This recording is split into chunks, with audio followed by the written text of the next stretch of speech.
Are you or someone you know looking to buy or sell a home? When you use a HomeGain Realtor to buy or sell a home, you can get $150. Visit HomeGain.com and click on the Promo 150 banner at the top of the page to get started. Compare HomeGain Realtors and choose your favorite. Complete your home purchase or sale transaction with a HomeGain Realtor, and HomeGain will pay you $150. Get started today by going to HomeGain.com. Welcome back, everyone, to Real Estate 360 Live. I'm your host, Ryan Sloper, joined today by my guest, Cammarosano, the general manager of HomeGain.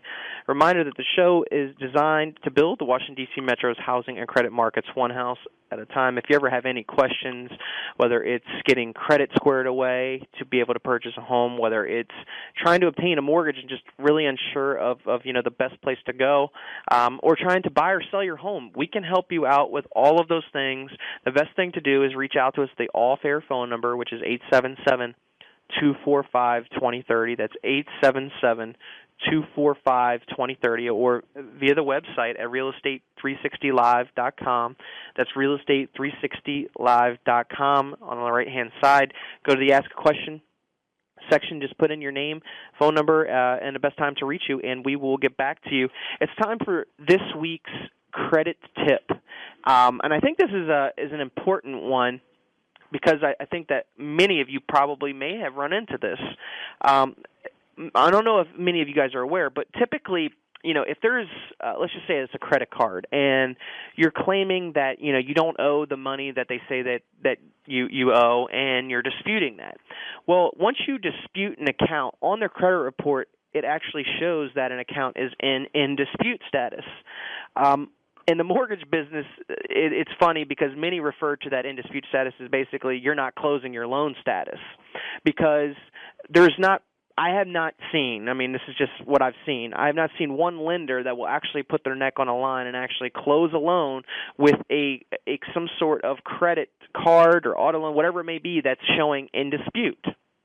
They won't. You have to that dispute has to be removed from the credit report before it can fully close.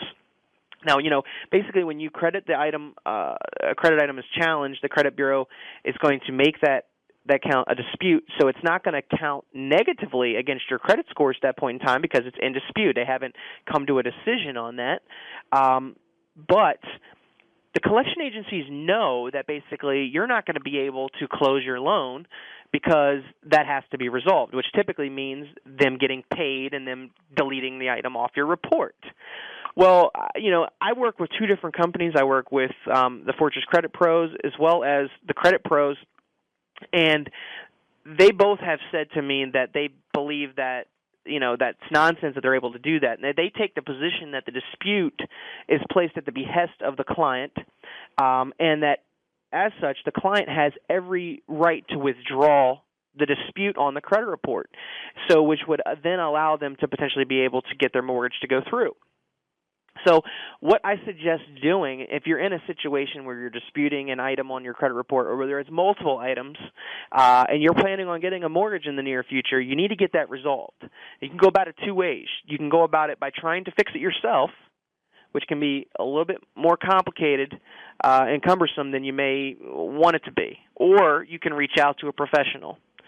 Reach out to a professional that deals with this on a daily basis, that knows how to handle the collection agencies, knows what to say to them, and knows how to negotiate with them to get these things removed off of there, or get the actual in dispute status changed so that you can not have any issues with your mortgage being able to be fully approved, which is what I would recommend doing, reaching out to a professional. If you have a situation like this or any other credit situation and you'd like me to get you in touch with them, the best number to reach out to me is 877-245-2030. That's 877-245-2030. Lewis, it's something that you would think is really small, right? Just an account that's in dispute. But this is something that, we see on a daily basis. People have old items on their credit report from 10-plus years ago. It could be parking tickets. In the D.C. metro area, we see this all day long with D.C. parking tickets. They got the red light cameras where they get your license plate, and all of a sudden you didn't know that you had a collection, but yet now you have a parking ticket collection showing up in your credit report. And guess what? You don't find out that you have that collection until you go to apply for that mortgage or that auto loan or another credit card, and they're like, hey, you got a collection in your credit report. So in California, you don't have that problem because they'll start to take your license away. No. Yeah, well, see, they don't do the same here. They just try to come after your money, and they basically know. See, once again, this everybody knows that you go throwing collections on there, it can hinder your ability to be able to get other loans done or other credit cards or mortgages. So they just throw it on your credit report, and if you're not regularly checking your credit report, I urge you to do so. There's so much, credit fraud that's out there now. I mean, just recently, I don't even know how this happened, Louis, but my debit card, which was in my possession, was getting used in a city basically 100 miles from me, but I still was in possession of my card. And it was actually a transaction that was not online. It was actually run by a card. So the bank had told me that it looked like that wherever I had been at a restaurant or somewhere else, somebody had basically gotten the numbers off there, and there's people that are actually out there making cards now. So, this stuff can happen. It was like for a $350 transaction that ended up going through. I had to go into the bank and dispute it. But I say that because this stuff is taking place every day. There's credit fraud. There's people opening up accounts in your name that you may not even know. So the best thing that you can do is to check your credit report on, I would say twice a year, every 6 months. And check your credit card statements. Check your credit card statements. It doesn't catch everything. The fraud department at Visa, MasterCard, and American Express doesn't catch everything. They're very good. Sometimes, they'll call me up and say, did you buy this? Because they know generally it looks like something I wouldn't buy, and it was, as you say, 300 or 400 miles away. They catch it, but you never know what's going on with your credit card. You don't know what's going on with your credit card. You don't know what's going on with your credit and how it's being reported. Is there something inaccurate on there? And most people, it's out of sight, out of mind. Would you agree with me, Louis? Most people they don't worry about it until they go to get a car, they go to get a mortgage, and then all of a sudden it's incredibly important. Your credit doesn't day to day. Your credit score doesn't matter, except that you have to monitor it almost day to day, because when it does matter, it really matters. Yeah, and they do have a lot of different programs out there, fraud guards that you can set up that any time somebody pulls your credit, or if somebody's trying to apply for new credit and it's not you, it will give you basically an alert for that. So there's different measures that you can take, but if you don't want to have to go through all that, I just really recommend that you just get your credit checked at least twice a year to make sure that everything's accurate on there. And what that's going to do, A, it's going to give you peace of mind, and B, it's going to allow you to to remain in control of your finances.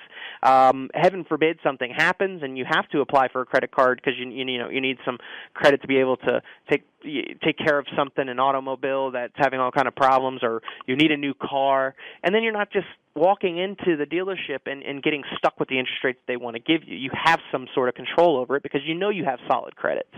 And the same with a mortgage.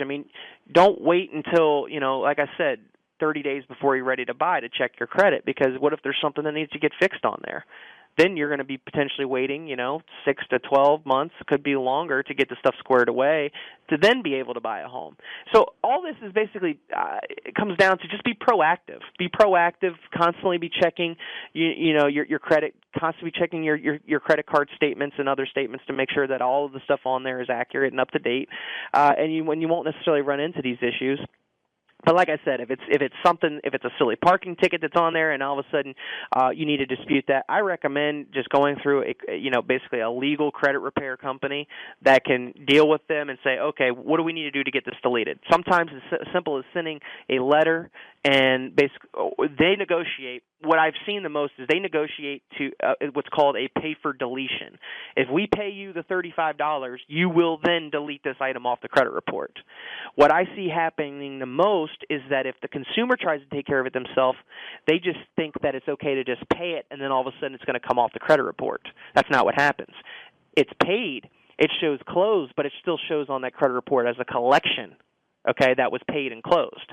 Versus paying to delete it means that it's paid and then it virtually comes off the credit reports altogether. That's a big thing that people miss. People think that just by closing things out, it's going to take care of the problem.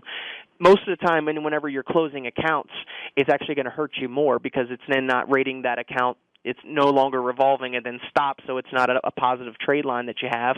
And you don't have and you also are not managing that account anymore, so they think that you're not managing credit. Exactly, and then it hits you negatively for doing so. I mean, the rationale is, okay, I paid that down to zero and then I closed the account. I think that my credit would get better. But it's actually opposite. It's actually opposite happens when you do that. Right. So, there's nothing wrong. I tell people all the time, there's nothing wrong with having a credit card that has a zero balance on there. And you can cut up the credit card but keep it revolving so that, you're getting credit for that for the credit and you're managing. You don't trust yourself, but the best way to do it is to cut up the card or put it in a drawer, but not to close the account. Yeah, absolutely. I mean, I see that's one of the most common things is people pay and close those accounts. It's better to keep them open and revolving because you're going to get rated more positively by doing so. Guys, we're coming up on the end of the show. Louis, I want to thank you for coming on again. And if people want to check out, home values or searching for an agent, where's the best place that they can start doing that online? I'm biased, obviously, but go to homegain.com, and as Ryan mentioned, you can check home values, you can search for realtors anonymously, you can search over 2 million home for sale listings, and you can check out our latest surveys of polls of home buyers, sellers, and realtors. And you can also go to our YouTube channel, where there's an archive of all of Ryan's programs over the last couple of years at the Home Gain YouTube channel. Great, Louis. I appreciate it, buddy. Thank you. Thank you. Guys, thank you for tuning in, and we will be back again next Monday from 9 to 10. If you have any questions in the meantime, please feel free to reach out to me at 877-245-2030. Have a great week, guys, and go Skins.